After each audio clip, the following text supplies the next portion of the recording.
So we were on the brink of possible war with Iran, and thankfully, at least for now, it seems like the brakes have possibly been pumped. But every day we move closer to the election, I worry more about Donald Trump trying to raise that as a possibility or a reality once again. Now, thankfully, the House, they had a vote on legislation to try to I guess constrain a bit Donald Trump's ability to engage in totally optional warfare or military action against Iran. But what happens after this, and where will the Senate come out on this? Joining us now to help break it down, joining the show once again, I should say, Hassan Al-Tayeb, legislative representative for Middle East Policy at the Friends Committee on National Legislation. Thank you for joining us, as always. Thanks, John, so much. Really appreciate it. Glad to have you here. So as I alluded to, you did have the House bill around this issue. The Senate is going to be taking it up, although it's not technically the same bill, correct?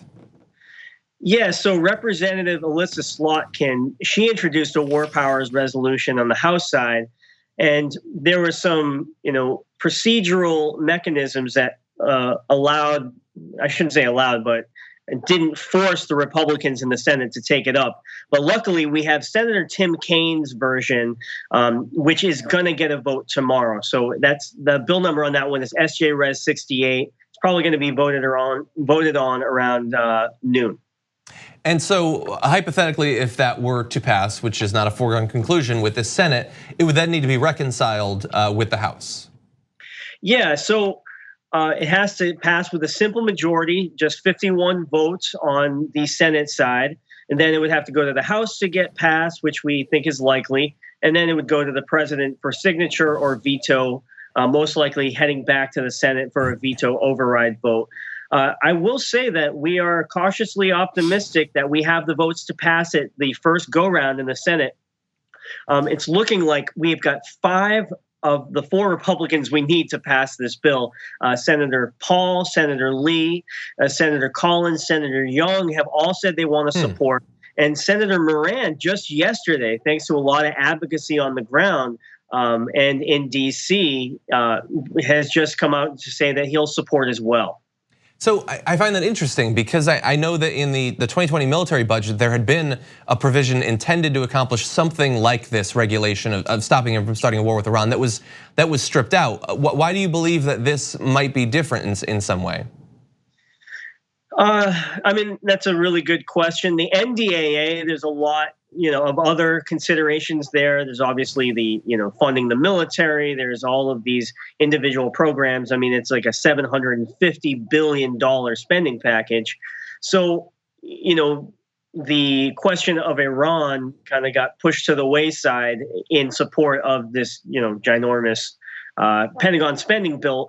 In this, as a standalone bill, I think we fare a little bit better on this question because it's really not about anything else but Congress reasserting its war authority, preventing an unauthorized war with Iran, and trying to de-escalate the situation between the U.S. and Iran, which, as you mentioned at the start of the show, is really tense, and we're very worried that things could get out of hand very quickly if we don't get Congress to step in and try to restrain the president from making a really bad choice. So I mean, you've been on the show now 4, 5, 6 times, and we're always talking about, hey, let's not kill as many Yemenis as possible. Let's stay out of war with Iran. So we're still hoping for that. We're living on that dream.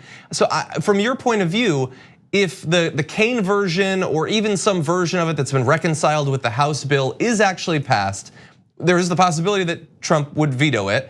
But if it passes, let's say if it goes all the way through, how much does that do to reassure you that we might be out of the danger zone when it comes to military conflict with Iran? Yeah, so there's a lot there. If we were able to pass this, enact it into law, which is a real possibility, it basically would prevent the Pentagon from, launching strikes and the president from launching strikes against Iran until Congress came up with a declaration of war or a specific authorization to go after Iran. So I think that's really critical. Even if it gets vetoed, though, I think it still has a lot of weight and a lot of power and can change the geopolitics a bit.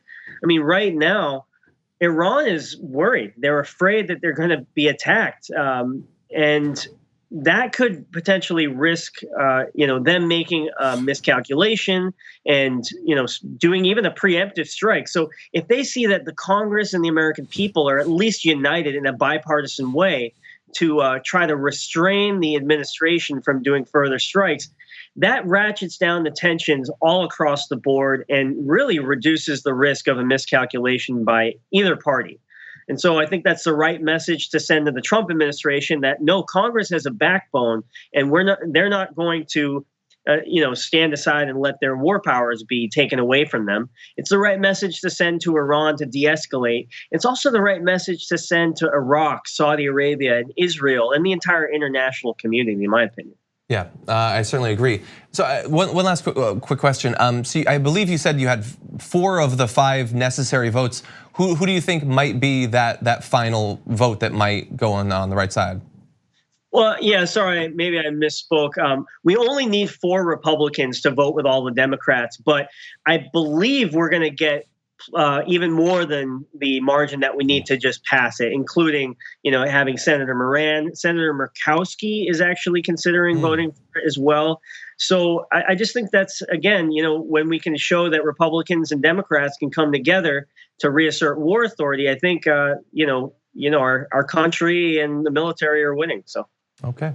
Hassan, as always, thank you so much for joining us. We're going to be keeping an eye on it, and maybe once we see where it's going to go, how Donald Trump weighs in, maybe we can talk about it a little bit more at that point.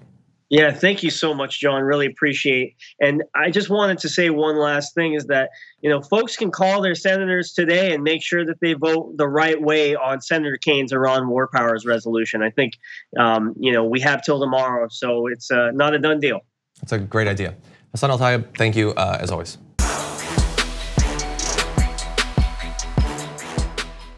For more political news, breakdowns, interviews, stories of activism, and me trying my hardest to care about the occasional big celebrity news story, subscribe to our YouTube channel at youtube.com/The Damage Report. And you can ring the bell wherever it is so you don't miss anything.